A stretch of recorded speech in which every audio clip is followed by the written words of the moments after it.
Hi! Good evening po sa inyong Hello. lahat.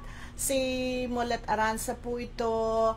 At ito po si Ayan. At surprise, Kanyang surprise. kabiyak.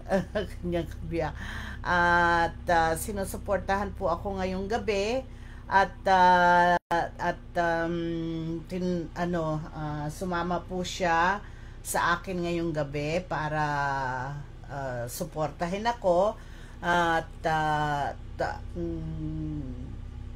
na-late po ako ngayon mag-live at nag-decide ulit akong mag-live ulit to speak about some, another topic about habit, how it is transforming my digital business. And na-late ho kasi we just had our monthly meeting from our team, it's a big team. It's a monthly meeting from a large team, a group team in our community, which actually it's a very, very inspiring meeting. We got a lot of value on it, and there's a lot of keys to values to be kept towards improving our business for success. So nagpapasalamat po kami at ng marami sa leaders ng community namin, at parating binibigyan nila po kami ng pagkakataon na para mapaunlad itong business sa aming pong lahat, at to motivate everybody. Yes, it's true. Nandito nga ho tong asawa ko, at napakinggan niya yung pinakahuli na, at dahil itong tao na to ay parating ginagawa at but anyway, we haven't even introduced properly ourselves. Si Mulet Aranza po, dito po kami sa Virginia, sa USA, in the middle of nowhere. Middle of nowhere, sa Mid-Atlantic states, sa East Coast of the US. It's actually 11:05 in the evening, at ewan ko po kung merong manonood or what sa inyo. Magandang tanghali, magandang gabi po sa lahat. At alam ko naman, syempre, kahit na late dito sa amin sa East Coast, anywhere is 5 early, o'clock somewhere, or early in the morning somewhere, or afternoon somewhere, or actually early evening in the West Coast still. So kaya pwede pa rin, di ba? So global naman po ito it's around the world. So kahit na ho anong oras, pwede ho kaming mag-live or mag-record or whatever. So kahit na ho wala pong munang nanonood, pwede naman ho ninyong panoorin ito anytime. Pwede naman ho, kasi mare-record naman ho ito sa Facebook or sa kahit saang platform, kung whatever na mapanood nyo po, panoorin nyo po. Huwag nyo naman ho i-scroll na up or down. At kung mapapanood nyo po kami, pakinggan nyo naman po ang pag-uusapan ho namin. Baka ho naman pagka napanood nyo po or napakinggan nyo po, ano yun to? Lend me your ears so I can sing you a song. Tingnan mo, napapakanta na tong asawa ko. Malay nyo, you could when you listen and you hear something that you may wanna hear, and malay nyo po magkaroon din kayo ng ng lesson from what you're gonna be hearing, you know. Baka marinig niyo yung bell. Bating! Oh, gusto ko yung narinig ko ah. Oh, di ba? So, malay nyo. But anyway, pagsisimula po natin, ano ho ba itong topic na pag-uusapan natin? Sandali lang naman ito kaya medyo, pasensya na ho at medyo, sa late na madaldal. Daldal pa rin ang daldal, ano. But anyway, tingnan mo, hindi pa rin tayo, sa Virginia, pero siyempre, nagsalita ako ng salita ng Tagalog, Obviously, taga-Pilipinas, so, kami, ano mo yun? Tubong Pilipinas. Ang asawa ko po, laking Manila, di ba? Tama nga ba ako? Yeah. Oh, laking Manila. Metro Manila. Ako ho, pinanganak sa Pampanga, laking Pampanga, at sa Mexico, Pampanga po. Karing ko po may panganak, karing ko po may dagul, tatang ko po pero rin kay San Luis at saka Mexico. Pero karing ko po may garal, elementary, high school, kay San Fernando, kay ko pong Jose Bad Santos High School. So, then college, kay kong Manila,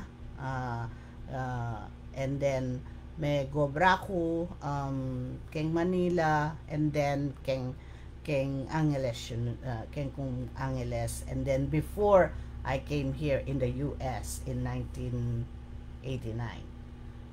And then asawa ko po kaya 1991, right? 1991. So sumunod po kami. Sinunod siya yung asawa ko 1991, 1990 rin anak, then adwa akong anak 1991, yeah. Kaya ilang kanitaya sinunod yung asawa ko 1991. So anyway, nagkwento na ako kay MBM yun pero anyway, let's go back to the topic. Let's go to the business. Let's go to the business. Anyway, what's one habit that is transforming my digital online business? Okay, success isn't about doing everything. It's about doing one thing consistently. Okay, but it's always a lot of things, but it's always one thing mostly thing consistently. If I could only keep one habit for success, this would be it. The habit that transforming my business. So then what is it? Okay, which is actually, what would it be? Sa tingin nyo, ano sa tingin nyo? Being a nurse, ano sa tingin nyo ho? Ang parang magiging habit na naging parang congruent ng as a nurse na para sa akin. Guess what? Well, hindi ko na kayo wala namang nakikinig pa It's actually daily planning. Ano ho ba para si Bob nagde-daily sa akin daily planning. Yun ang habit ko. Sa unang parati yan. Every time naman yun ang plano nakaplano lahat parati. Ang sa pagiging para kang isang nurse, di ba? Ang everyday sa pagiging nurse, it's the workflow. What is your workflow? That's your plan. That's your ang workflow mo sa isang araw.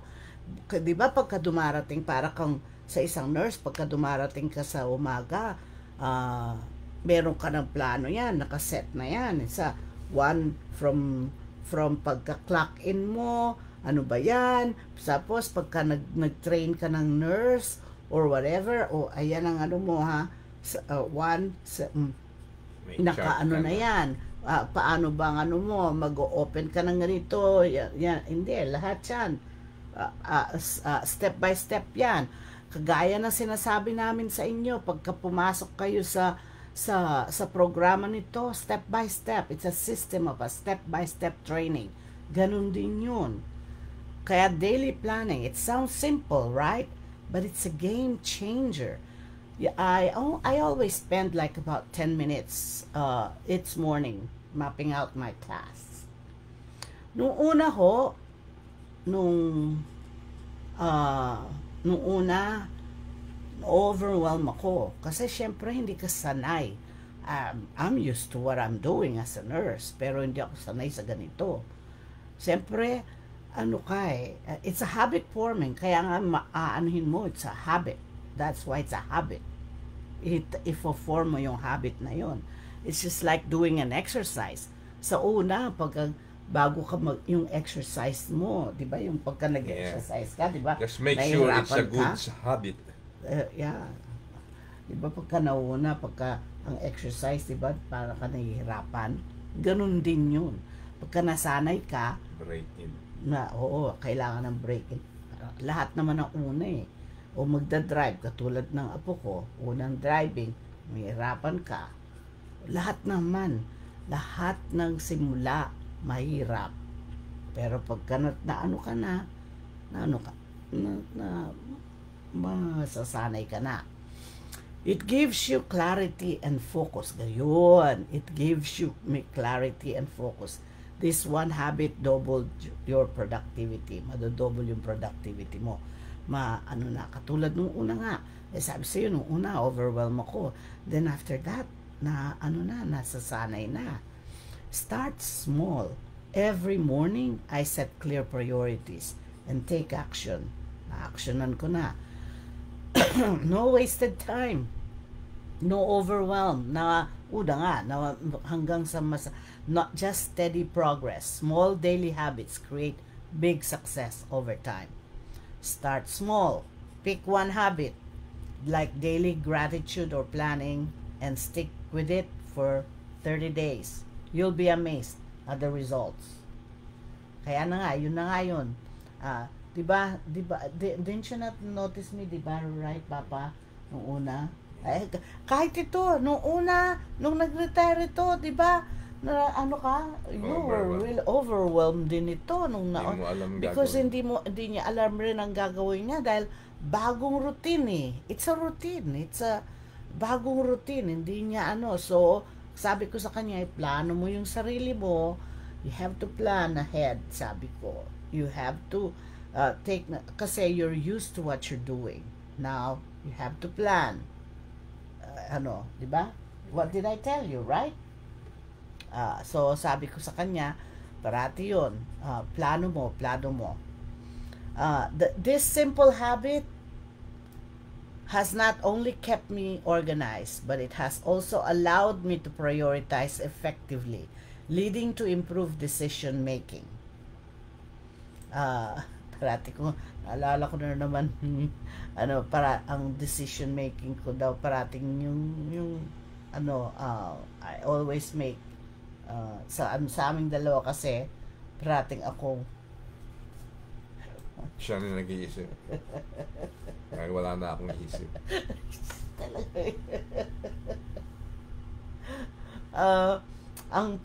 Kasi ako, pagka nagde-desisyon, I always decision ahead of time. Parating forward ang parating, ano ba yun? I'm not a thinker, I'm a doer. A doer, siya doer. Ako parating nag-iisip ahead of time. Masyado akong ang pag-iisip ko kasi masyadong ahead, future decision. As a result, I've seen significant growth in my business and learned that a clear plan can set the stage for success. Consider integrating daily planning into your routine and witness the transformation for yourself. And then of course, kasama na rin na aside from yung planning na yon, syempre, practice gratitude. May seems like a small change, but its impact on personal growth can be profound. By taking just a few moments each day to reflect on what we appreciate, we shift our focus from what's lacking in our lives to the abundance that already exists. These simple habits fosters resilience, enhances relationships, and cultivates a positive mindset. Ayan na, parati nyo hong naririnig ang positive mindset. Every day, parati na lang po nating pinag-uusapan positive mindset. Importante ho kasi yan eh. Kasi kung wala kayong ang utak ho natin dito sa business na to, kung hindi ho positive, kung hindi ho natin pag-iisipan ng mabuti na positibo, wala hong mangyayari. Kaya alisin ho natin yung mga negatibo. Alisin ho natin yung mga ano ba yun? Mga naysayers ba yun? Tawag nila. Yun. So, when we consciously express gratitude, we create an environment that encourages growth and well-being. Embracing this practice not only transforms our perspective, but also empowers us to navigate challenges with grace. Start small and watch as gratitude propels you toward major growth. Kaya kahit na ho wala pa kayong mga growth, kahit ngayon, unti-unti pa lang akong nag-aano ng mga growth ko, yung gratitude ko na kunti-unti na yan na nakikita ko, masaya na ho ang pakiramdam ko. Kasi makikita nyo ho na meron hong nangyayari. Kahit na ho, alam nyo ho ba, sa business, buti nga at least may nangyayari sa mga ibang business nga, sa mga traditional business, it takes about a year or 2 years bago nakikita. Ang laki-laki pa ng kanilang mga investment. Diba? Ha? Let's talk about the power of morning mindset and how cultivating success begins with our daily habits. Every morning, we have the opportunity to set the tone for our day. By establishing a positive routine, we can foster a mindset that aligns with our goals and aspirations. Ang routine nga namin sa morning na to, pagkagising namin ang routine namin dito, pagkagising, mga bata, ginigising kami, dalas nga, ginigising pa kami ng mga bata Tapos, breakfast. Tapos, kusina, maglilinis, tapos after that, eto na, yung aking plano na ayusin ko na. It's a routine. Routine nga ang mga routine na. Tapos maya anuhin na yung mga bata dito, yung konti dito sa trabaho, tapos yung mga bata na naman, ganun lang ho yun. Ang mostly na trabaho ko na ginagawa ko dito sa content creation or what is mostly at night time. Kasi doon ako nagkakaroon ng idea, nagkakaroon ng mga kaya kagaya ngayon, ito yung kaya gabi. Yeah, doon siya namumulaklak ang isip. Doon namumulaklak ang isip ko. So, start by incorporating small intentional habits such as gratitude, meditation pa. Sa gabi, naririnig ako ng asawa ko pagkagabi bago ako matulog. Yan, meron akong pinapakinggan. At exercise, diyan ako mahina sa exercise. Meron ako na ginagamit at nag-exercise din ako, pero I still have to do it regularly, di ba pa?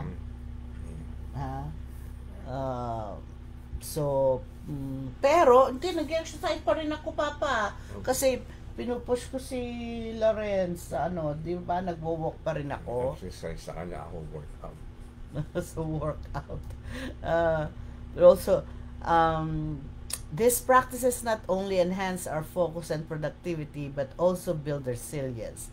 Remember, success is not achieved overnight. Diba? Parati ko sinasabi yun. It's the result of consistent positive actions taken each day. Let's embrace the power of our mornings to shape our futures. Yeah, yung mornings naman namin, routines talaga na ano. Now, this is also an important habit na dapat nyong gawin is consistency. Importante din, it's a very important habit to also exercise is consistency. Consistency is a powerful catalyst for transformation.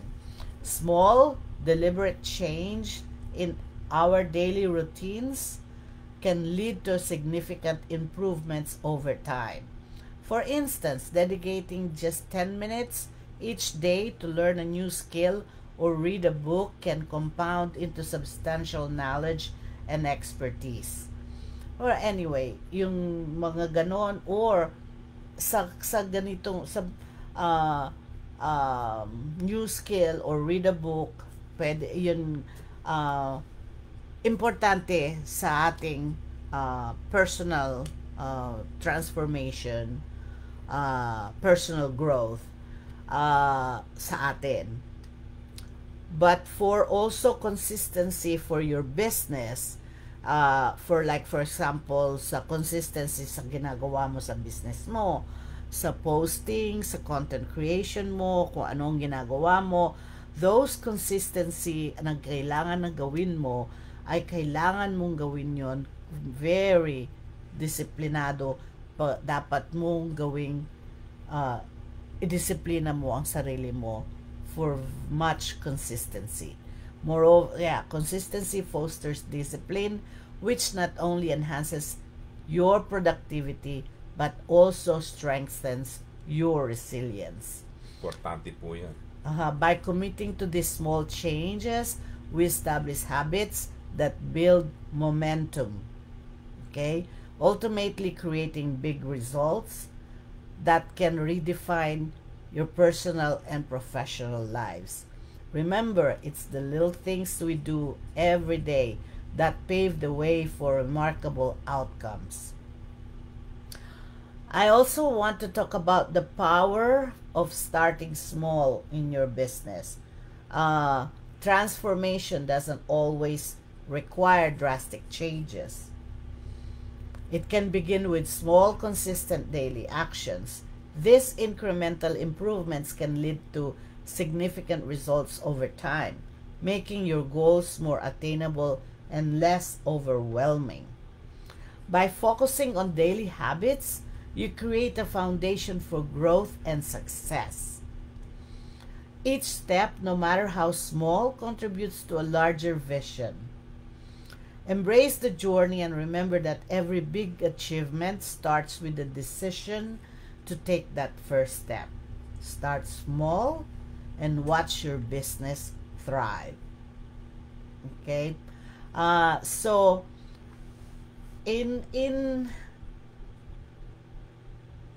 sa suma total, small habits is equals to big results. So what's one habit?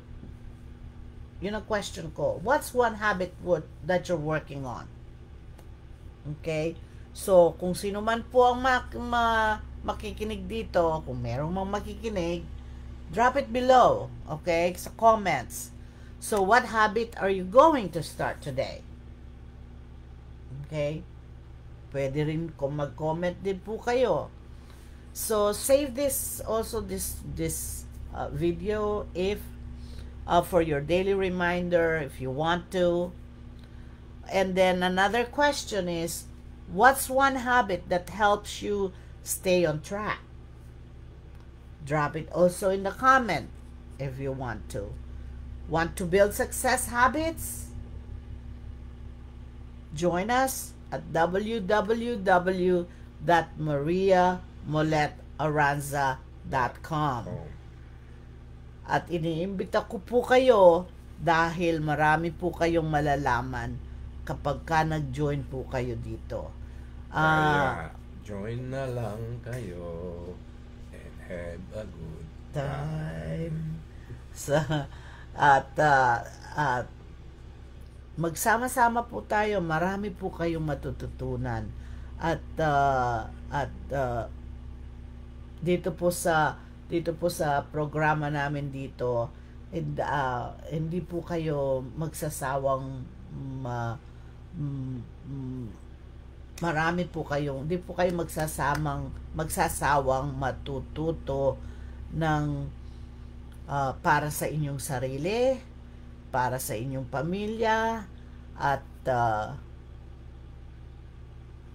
matutulungan po ninyo ang sarili po ninyo, matutulungan po ninyo ang pamilya nyo, for freedom for yourself, freedom financially, freedom para po sa pagkakataon na baka ito na po ang hinahantay nyong pagkakataon na makawala sa corporate job nyo, o sa hindi na alam nyong din na ninyo sa panahon na hindi nyo na pala gustong nangyayari sa inyo. Kayo ang magiging boss.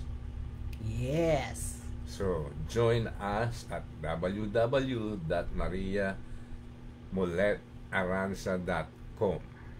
Okay. Salamat po.